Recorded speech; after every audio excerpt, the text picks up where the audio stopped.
Hello there. So, in this video, we are going to understand how exactly a spring balance works. You must have seen spring balances in your life, isn't it? Maybe in a laboratory, maybe when you've gone somewhere to purchase some vegetables or anything, you must have seen spring balance. We'll try to understand how exactly a spring balance works.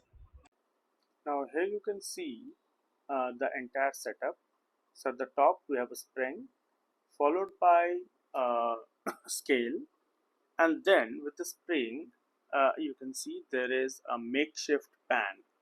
The pan has been made out of very thin threads and a paper so that the entire weight of the structure can remain as low as possible.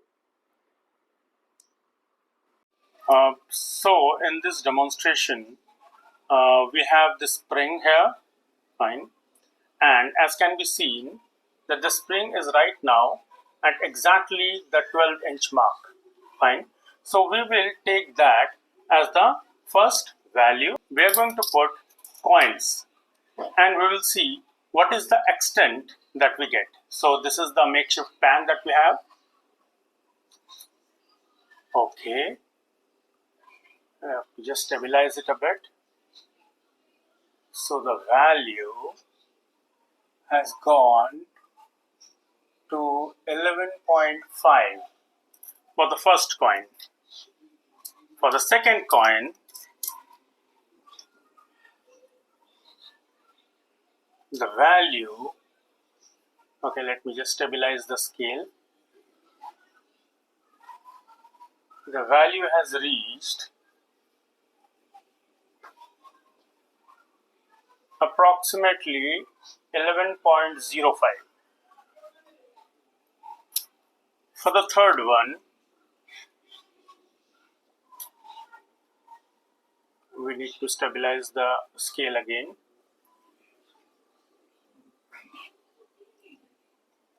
And the value has reached 10.6.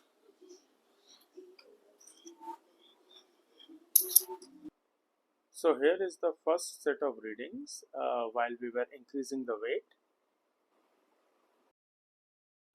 Now what we'll do is we'll be removing the coins one by one and we'll check what is the new values.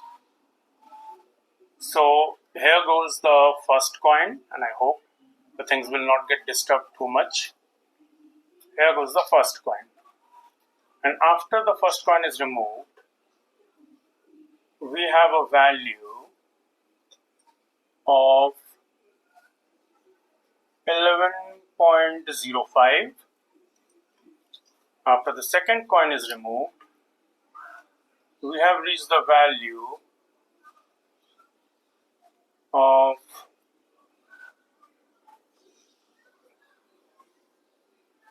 11.6, and after we remove the third value, it has gone back, but it has not gone back to exactly 12.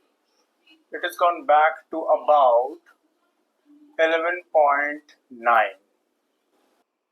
And here is the second set of readings that we have taken while we were decreasing the weight. So what we have done here is now we have taken the average values of both the readings, and then as you can see we have found out the extension as we are adding the coins. Fine. So between the first coin and the second coin there is an extension.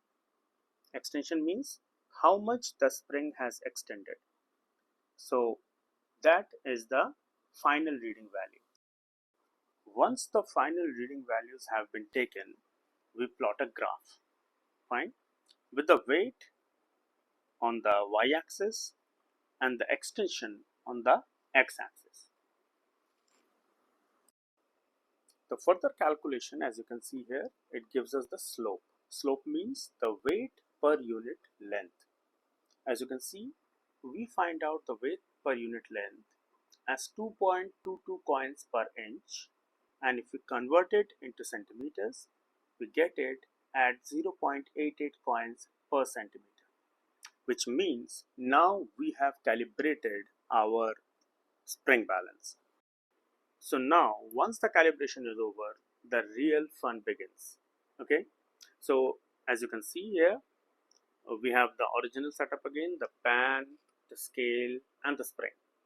So keep the spring and the scale as it is. Fine. Instead of the plastic spring that I've used, you can use a metallic spring also. Fine. You can get the metallic spring from those pen. Fine. There are pens that have this metallic spring. And now instead of the pan, what you can do is you can take 50 gram or 100 gram masala packs, and one by one you can add the masala packs, fine, in place or on the pan. As you put the masala packs there, the extensions will increase. Note it down the way we have seen how to note it down. Okay, and then do the calculation, and once you're done with the calculation, you would know how much your spring balance is able to measure. Once the initial point and the final points have been decided using the calibration method, all you need to do is put any unknown value, any unknown weight.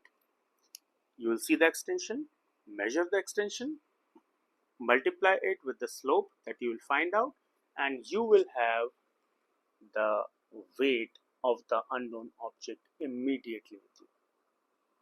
So this is how a spring balance is made and a spring balance is calibrated. I hope you learned an interesting thing today.